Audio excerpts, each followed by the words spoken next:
to Yahoo or Gmail or whoever has a free email account, and just create one for searching for jobs. So that you don't have to mix that, your friends and your job search with that email. I would advise that you do that. As far as phone messages, we are calling hundreds of candidates a week to come in for interviews. And I'll give an example. There was a gentleman that had a very inappropriate ringback tone for his phone message. I mean, not even the message, just the ringback tone as we were trying to reach him. It's a very inappropriate song, and our staff didn't want to listen to it, so we hung up the phone and never called him back. He was immediately eliminated. We don't want to have to be subjected to that. So you want to make sure if you're hunting for a job, have a regular ringtone. We're not all the same, music choices. And then you should also make sure that you leave an appropriate message there, at least saying who you are, your name. Our company does not currently use Facebook or Twitter to screen out candidates, but I do know a lot of companies, I know a lot of people in the human resources profession that they do use those Facebook and Twitter accounts. And let's face it, everyone has them, and you guys all don't want to eliminate your Facebook account or what's on that. So I would advise that you use the privacy settings on those accounts. All of them have them. It takes a little bit of time to set up. I'm a testament that I have a Facebook account and a Twitter account, but you can't find me. You're not going to see anything on my page. I have a lot of things. I took about an hour setting up my privacy settings so that you can't find me. Okay? So I would advise on that. Thank you very much. This is for all of our panelists. And we'll start with Lisa. What is your definition of work ethic, and how can it help an individual attain their professional or career goals? Work ethic to me is the ability powered by determination to perform your job in an efficient manner beneficial to your company. It also relies on dependability. Always be on time. Respect your fellow associates, be organized, honest, trustworthy. They put their trust and good faith in hiring you to be dependable and capable of performing your job at 110%. Cerner asks for you to perform at 110%, not just 100%.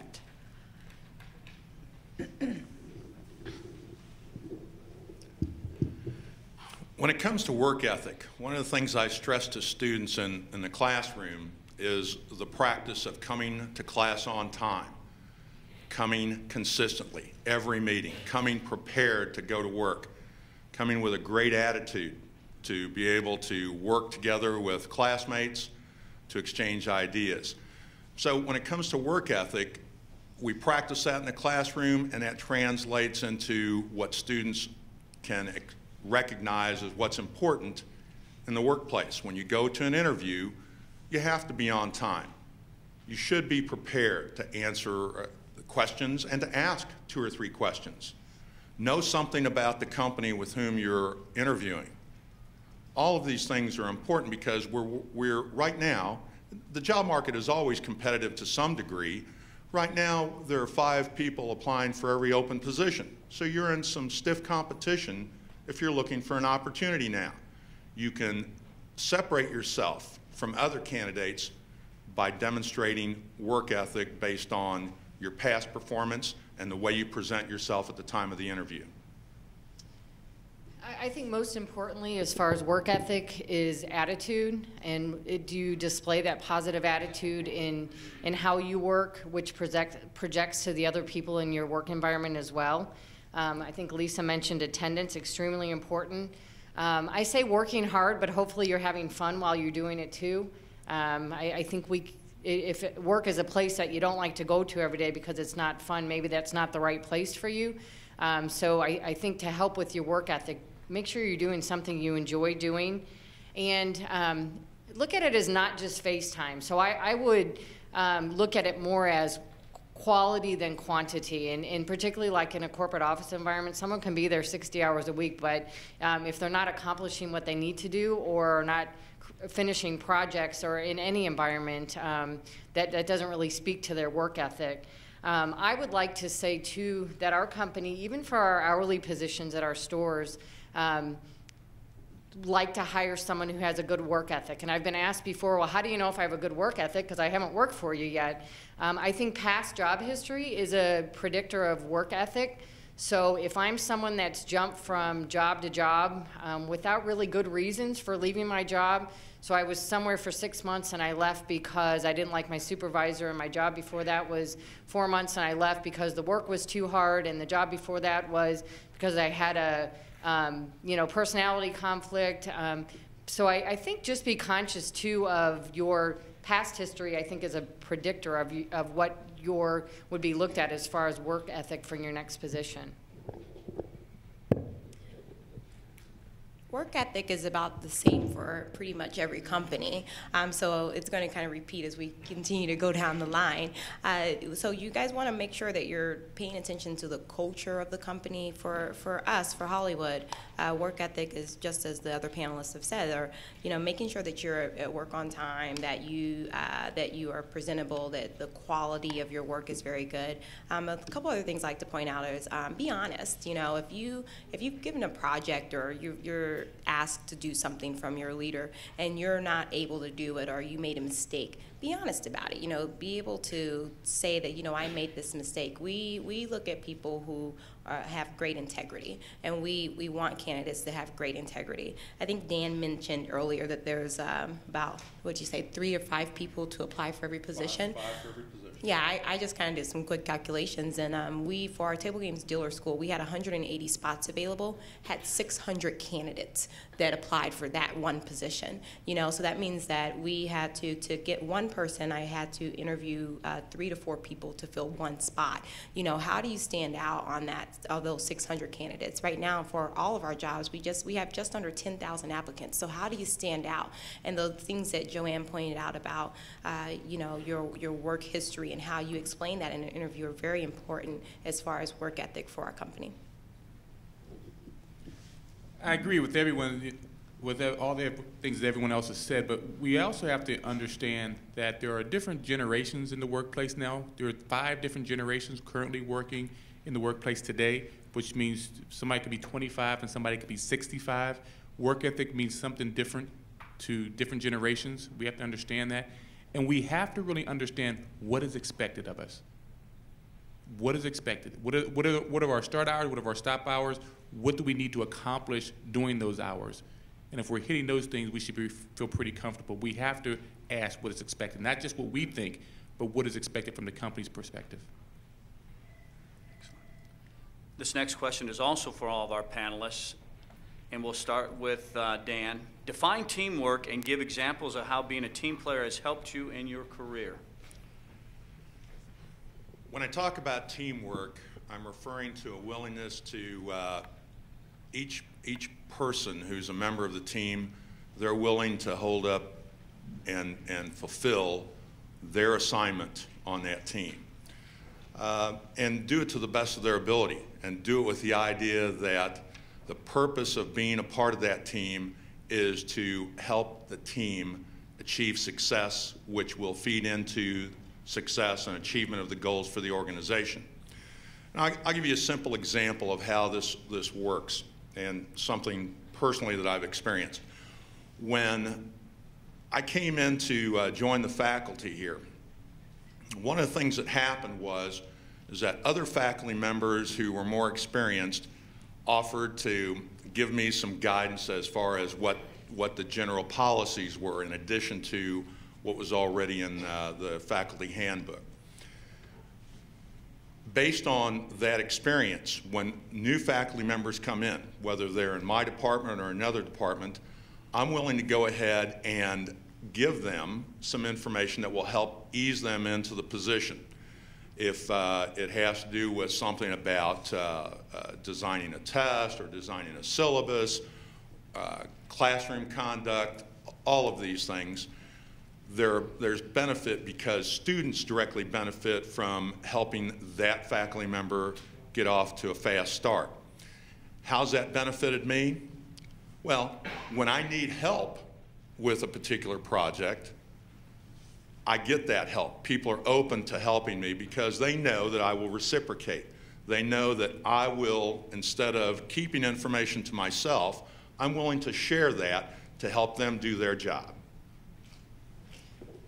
And I think teamwork too, or being a team player, maybe is not just being worried about what I'm getting done for myself for my projects, but maybe going outside of my box and volunteering to do things outside of my job description or what I'm expected to do. Because really, if you think about it, it's not just my position getting done or my duties getting done that make us successful as a company, but it's yours and it's yours and it's yours, and how can I help you so that we succeed better as a company? So I think one thing that that I really see as teamwork is worrying more just about myself. And personally, for myself in my career, maybe that's been volunteering to be on a project even outside of my department or outside of what my normal duties are. So probably getting involved if you have the opportunity in whatever position you have, to help do something that's outside of your normal job description, or to work on a project, to volunteer on something. And I'm not saying, you know, free time outside of your work time, but put yourself out there to do something that's maybe a little bit different than what your normal job requires. And not only has it helped me, I think, in my career, but it's certainly given me an opportunity to learn things that I may not have had I not done that. How many of you guys ever been in a work environment where, you know, you've had somebody that was difficult to work with?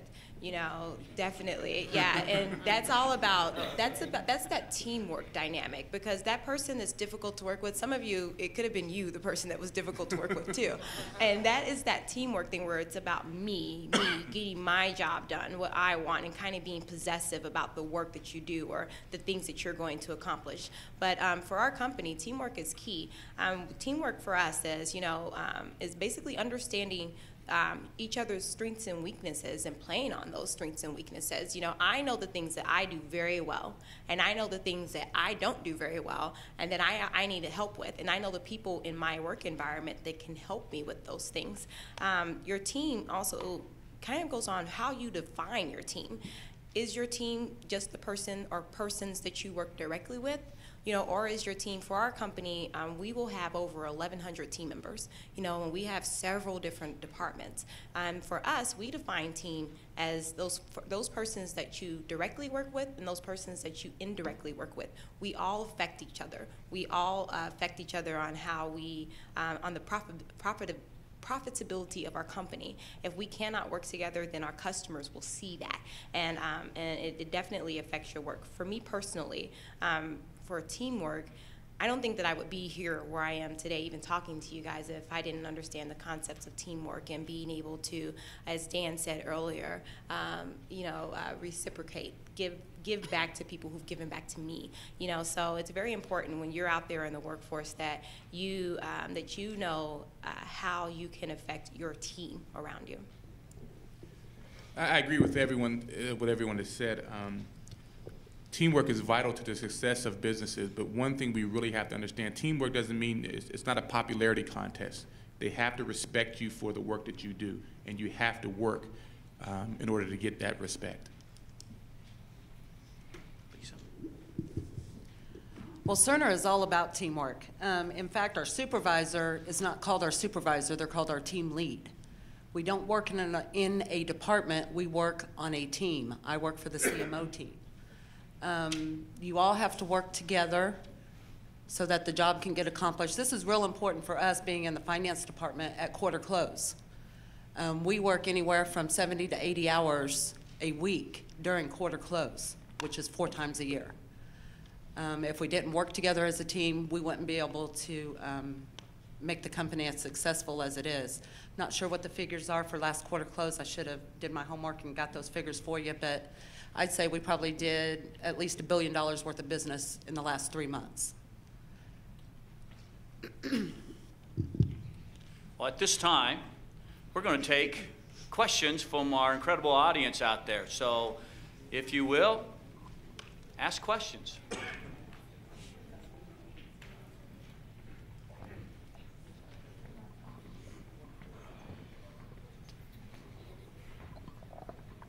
Hello, my name is Bobby. My question is for those of us that have been going to school for the past 2 to 4 years and haven't had to work, how do best we draw attention to that and maybe get, in the resume aspect, get your guys' eye on that and not so much our work history? I think it's a great question. And having done some college recruiting myself, I know there's students out there whose focus is on school and not working. So I would say look for where could you provide me examples of other leadership that you've done, whether it's in your classes, whether it's on projects you've worked, whether it's even on sports teams that you've played. So as far as some of the important characteristics, leadership, attendance, dependability, see if you can equate that to something other than work, like I mentioned, like teams, projects. You know, I bet whether you realize it or not, you've probably been a leader, even though maybe it hasn't been in the work history. And I would also just make sure that you articulate, and I'm not saying personally why you haven't worked, but show us what you've done in place of that job history. I hope that helps. In addition to that, I know that it's not always possible to work while you're in school, but if there are opportunities, I know that the Career Center here sometimes posts opportunities for internships or anything like that. You want to try to take those opportunities as much as you can to get that on your resume. And if it's not possible, employers understand, but then we ask that you be flexible in your career search. So if you're looking for a company, then it's not always, if you don't have that work experience, it's not always best to go for that management job right off. But research the company and your career, the ability for you to progress in your career at that company, and be willing to come in at an entry level knowing that you can promote up within that company. Panelists, we have a note card question. What advice would you give someone who has never had a job? What can help them get a job? I'll start off. If you've never had a job, I would say, have you volunteered anywhere? I mean, you need something out in the workplace to help you out in understanding what goes on. So even if you volunteer, try to understand the structure of the place where you volunteer, but you have to get out there, whether it's an internship, paid or unpaid internship, you need that experience of being out there. So I would say see if you could do some volunteer and from a perspective of understanding what the different organizations do. And get involved in student organizations as well. But understand this, I'm going to embarrass Lisa. Here's who you're competing against. 41-year-old mom, single mom, with a 3.7 GPA and working at Cerner.